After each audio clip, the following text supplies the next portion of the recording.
விசுவாசத்தோடு காணாது இருந்தும் விசுவாசிச்சு விசுவாசிச்சு விசுவாசிச்சு ஆண்டவர் பின்னாடி நடக்கிற தெரியுமா? இதனுடைய பலன் என்னன்னா, இந்த பாத்திரத்தை கர்த்தர் தம்முடைய கரத்துல எடுத்து வணைந்து கொண்டிருக்கிறார் அர்த்தம்.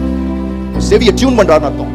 கண்ணை மூடினவன அடுத்த நிமிஷம் கர்த்தருடைய வார்த்தை உனக்குள்ள வரும். கண்களை திறந்தவன, அதனால தான் சங்கீதக்காரன் சொல்றார், ஆண்டவரே உம்முடைய வேதத்தில் இருக்கிற அதிசயங்களை பார்க்கும்படி என் கண்கள் என்ன செய்யும்? திறந்தருளோ. ஏன் பல நாள் இந்த பைபிளை சும்மா படிச்சுட்டு ஆண்டவரே, சும்மா படிக்கிற ஆளுக்கு தான் அதிசயத்தை பார்க்கிற நாட்கள் வரும். படிக்கவே படிக்காத ஆளுக்கு ஒண்ணும் வராது. சும்மா தான். ஏன் சும்மா படிச்சேன்?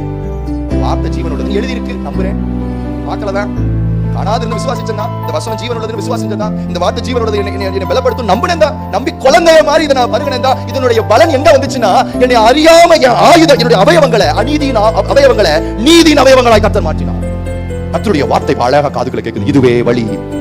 பைபிளை திறந்தா சும்மா வசனமா கட கட கட கட கடன் கண்ணுக்குள்ள என்ன செய்துப்பேன்? பாப்பா பாய் வெளியில வந்து நின்னுக்கிட்டே இருக்கு. ஐயா கைய வை யார் மேலயா வச்சா கர்த்தர் அற்புதங்களை அடையாளங்களை உன் ஜெபத்தை கேட்கிற, உன் நாவின் அதிகாரத்தை கர்த்தர் ஜீவனை வைக்கிறார். இது எல்லாம் எப்ப நடக்குதுன்னா, என்னன்னே தெரியாம படிச்சப்ப, பார்க்காம நம்பினப்ப.